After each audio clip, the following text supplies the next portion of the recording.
oui, babosana jamais mabele na bango,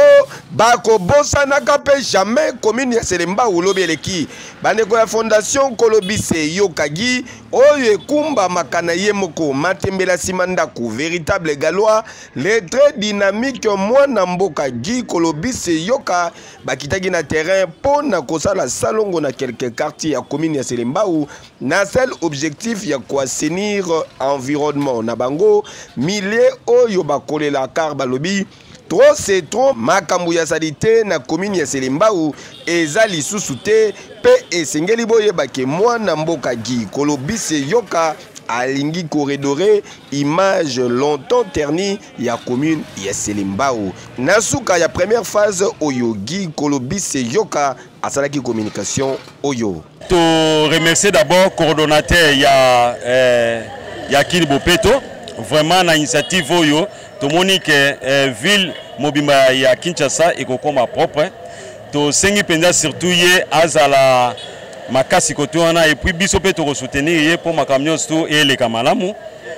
to remercier pe lisusu autorité de référence na biso excellence Guy Luando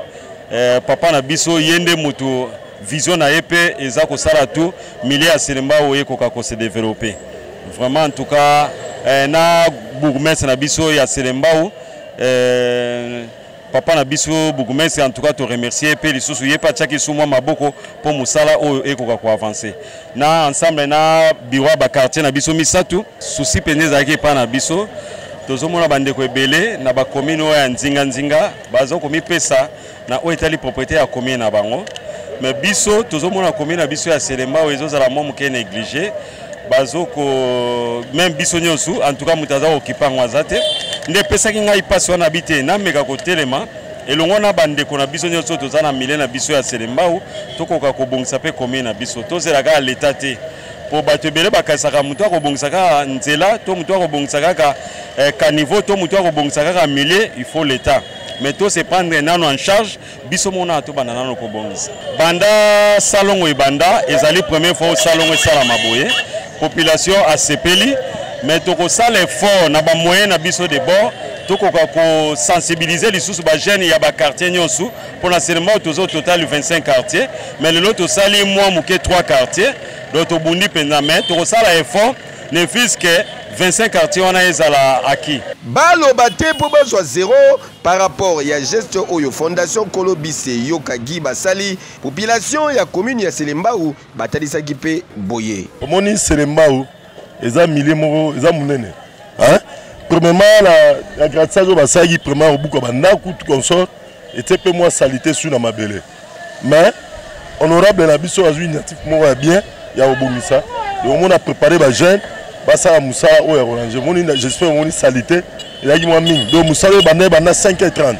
tu siko ba dodo évoluer ko sala piste to connaître likolo kuna pour musa kende à bonne forme vraiment on va bien pour soutenir à niveau national supérieur pour bato abonner sengeli basala biso kutu to sepeli omoni mwana mabele ayebaka kende na zaboye na mayulu eza mabe madimba eza mabe kimayale eza mabe sengeli na bongisa mais so bozwi bapaya bayebi bavenite moyen ezate donc initiative oyo ya zwi penza ya bien parce que aza mwana mabele azoyeba so naza na gombe matadi place eza ya kobuka ne sengeli to sa nini to bongisa po aza mwana mabele moyen to yamba su bapaya koto oyo ezate asepe na makasi nzamba pambola ye amema ye musika kende ti esika ye tata nzamba olingela to banda misalo depuis mois kala penza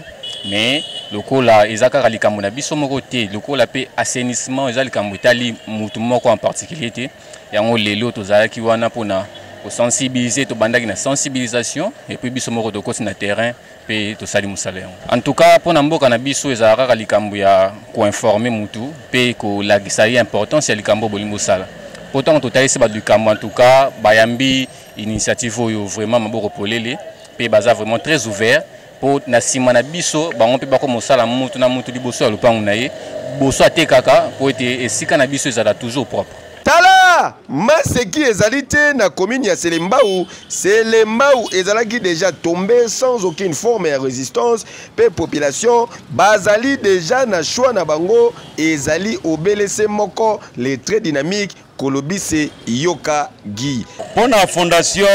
Guy Kolobise, to fongoli ba porte pour na moto nyonso oyo amoni aya bureau na biso eza ouvert, consultation na biso ezalaka ofele yaka okozwa ba coordonnées nyonso pona koyeba soki libange ezali to nzete ezali ya kosunga biso yaka na bureau okozwa makambo nyonso tozali nango et puis ezali bien disposé. Na Selembao balobi otie tembe omoni yango otie libaya balambeli yango. Yo oui